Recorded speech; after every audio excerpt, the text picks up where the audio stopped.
Hi, I'm Dr. Sidney Cohen. I'm a psychologist in private practice in Cherry Hill, New Jersey.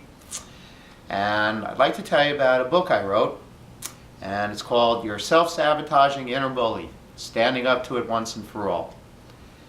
You can tell from the title that this book is all about how we all can sabotage ourselves in one context or another in our lives. Could be in school, could be on the job, could be in relationships in our lives in which we do something or don't do something that causes us to sabotage the situation. For example, in school, not completing assigned work, dropping out of classes. On the job, it could be not completing assignments or being late a lot or not getting along with coworkers. In relationships, which is especially the focus in this book, is doing things or not doing things that hurt your chances to have the relationship really work and last. So, for example, there may be things you'll do along the lines of cheating or lying or totally withdrawing from someone, or sometimes the sabotage boils down to staying in a relationship too long, kind of knowing you really should have been out of the relationship sooner but couldn't bring yourself to, or just avoiding any kind of relationship or intimacy entirely. All of those are examples of self-sabotage. They can occur in single isolated incidents or they can be ongoing patterns. We all do that at one time or another. Goodness knows I include myself in this. It's happened and it can happen and does happen to all of us at one time or another.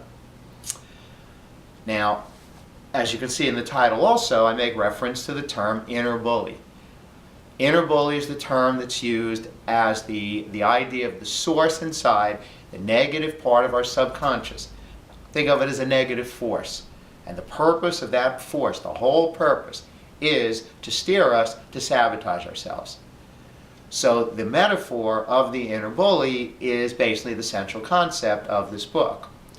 Now, some of what is discussed and what I talk about is where the inner bully gets its, call it ammunition, if you will.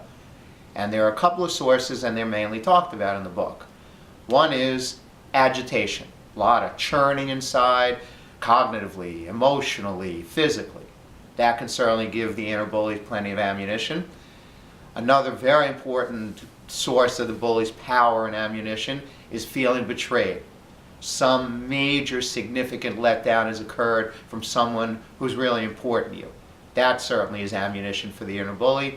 And the other is something I call addiction to self-rebellion, where you continue, and we can all do this too, to do something in a situation that is the opposite of what's in our best interest to do. So any of the types of ways we sabotage ourselves is also basically acts of self-rebellion. Now, the toll that all of this takes, the toll that our inner bully loves sabotage to take, is on our self-worth. And a couple of terms we could use self-esteem, self-respect, self-confidence. All of that is what the inner bully loves to keep us having as little as possible overall in our lives.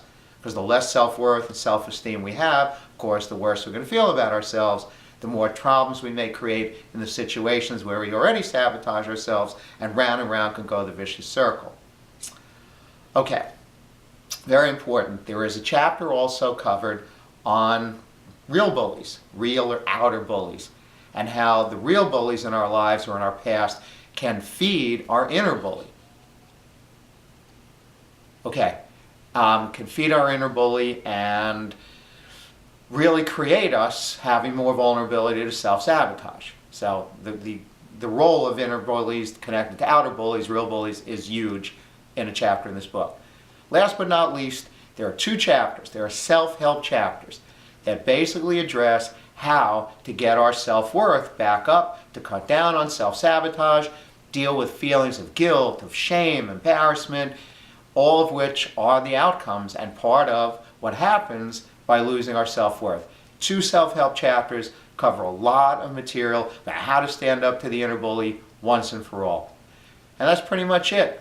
I hope you found that useful, and that's it. Thanks for listening.